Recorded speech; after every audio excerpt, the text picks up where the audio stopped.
Yo quiero agradecer que ya está con nosotros la doctora Virginia Ríos Hernández, quien es integrante de la Comisión Técnica de Investigación Fiscal del Colegio de Contratos Públicos de México. Y bueno, es que, contadora, un tema importante también que debemos ir conociendo es acerca de esto que se aprobó justamente en el Senado para que el salario mínimo en México no aumente por debajo de la inflación. Pero ¿en qué consiste? ¿Qué implicaciones tiene? Y bueno, denos ahí un poquito del panorama, por favor. Buenos días.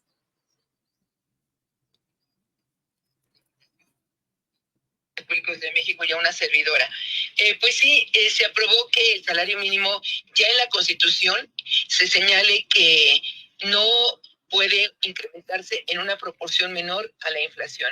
Esto quiere decir que pues se garantiza que por lo menos mantenga un poder adquisitivo conocido por la inflación precisamente.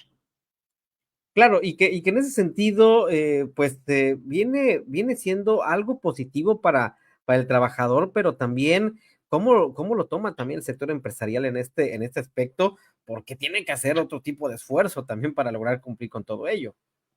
Pues realmente en años anteriores, quitando estos últimos años donde se ha incrementado fuertemente el salario mínimo, normalmente se incrementaba por lo menos la inflación. O sea, nunca se incrementó menos de la inflación, pero no estaba puesto dentro de la Constitución. O sea, se hacía porque la Comisión Nacional de Salarios Mínimos pues los determinaba. Esta comisión está conformada por sector patronal, sector trabajador, sector gobierno, y determinaban que lo justo era que no fuera menor al salario mínimo, pero no estaba garantizado en una ley suprema como es la Constitución.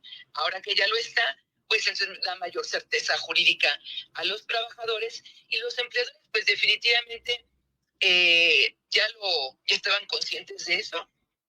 Entonces quiere decir que si por ejemplo este año la inflación es vamos a suponer, del 5%, pues entonces por lo menos debería aumentar el salario un 5%.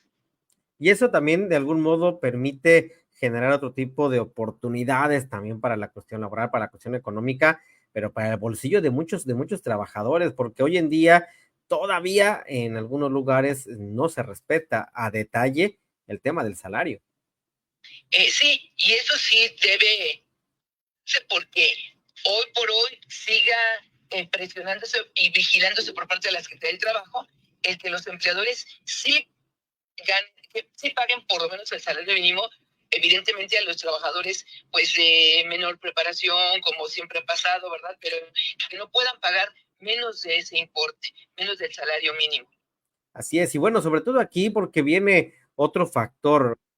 Siempre cuando hay ese tipo de ajustes al salario, también viene una escalada de precios y que este año, híjole, lo hemos visto de manera común, contundente, también en esta parte donde hoy, pues también no nos alcanza para mucho, ¿eh, contadora? Así es, así es. Y por ejemplo, este año, el 2023, la inflación fue del 4.8, digamos. Entonces, el incremento del salario se dio hasta un 20%.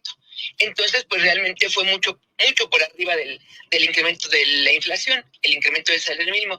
Y para el año siguiente, lo más probable es que sea un 12%, como lo ha manifestado la titular del Poder Ejecutivo, la doctora Claudia Sheinbaum, ha manifestado que se va a pugnar porque sea un 12%. Si la inflación fuera del 4, del 5%, pues entonces estaríamos con un incremento superior a la inflación para los salarios mínimos. Esto, por supuesto, trae como consecuencia que los que ganan un poquito más de salario mínimo, pues tengan también que tener un ajuste, porque si no, quedan por abajo del salario mínimo, y entonces eso sí le cuesta mucho más a los empleadores, el incremento para nivelar a los demás trabajadores que no ganaban salario mínimo. Sí, que tienen alguna profesión, que tienen otro tipo de estructura y que de repente pues se van colocando a la par. Y viene otro tipo de relación justamente en ese sentido, contadora, también de lo que se ha hecho, sí por dignificar al tema del trabajo, pero me parece que el salario es una de las partes importantes que se debe de ir cuidando, trabajando y que todos estén en acuerdo, ¿no? Correcto, toda la razón, coincido totalmente. Es una parte importante. Pues, contadora, como siempre, yo agradezco mucho que esté con nosotros, que nos haya tomado la llamada. Sabemos también que anda con muchas actividades y bueno, de repente también con toda esta dinámica de la tecnología nos vamos generando con algunos conflictos. Pero bueno, le agradezco mucho que esté con Y nosotros. muchas veces sí les recuerdo que el Colegio de Contadores Públicos de México está cumpliendo 75 años y que seguimos de festejos. Así es que muchas felicidades y bueno, gracias también siempre por esta gran colaboración y con estos detalles importantes para la comunidad. Que tenga un excelente día. Y Esta parte también fundamental para que usted lo tome en cuenta y